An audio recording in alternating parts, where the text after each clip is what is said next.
from the most trusted journalists at Comedy Central. It's America's only source for news.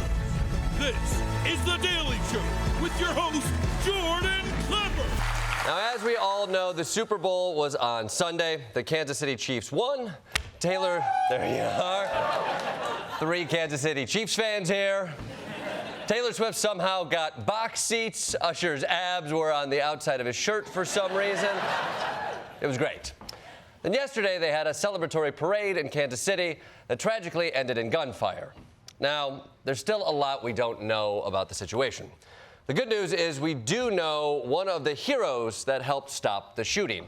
Now, it wasn't Missouri's lax gun laws. It wasn't a good guy with a gun. It wasn't anybody bearing arms. It was just a guy with arms. Take a look at this video. It shows the moment that one of them was tackled by a couple of fans who were in the right place at the right time. One guy was hollering, saying, stop him or catch him. And as I'm tackling him, I see his weapon. Bravo to this guy. Bravo. Bravo. Yes.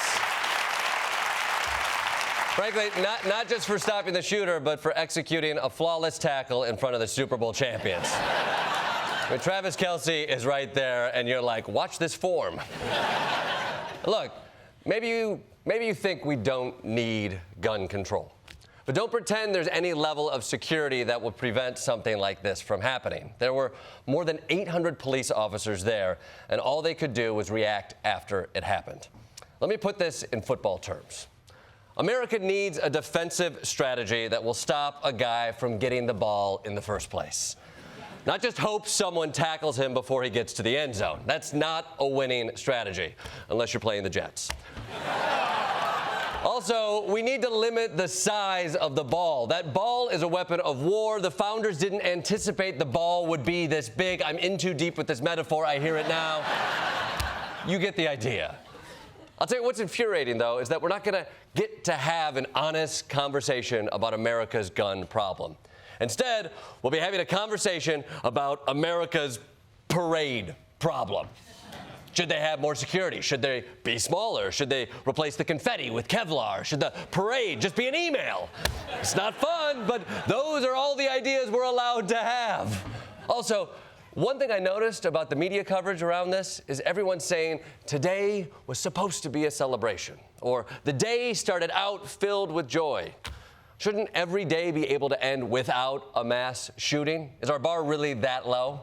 Like, even my shittiest day. My wife leaves me. The IRS audits me. I go to see Madam Web. I mean, a shitty, shitty day.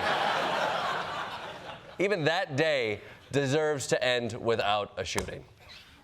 Maybe I'm just a selfish optimist. You know what? Like the rest of the country, let's quickly move on from gun violence and talk about something else. As you know, Donald Trump is on trial in every jurisdiction in America. One of the most important trials is down in Georgia, where he's accused of trying to overturn the election.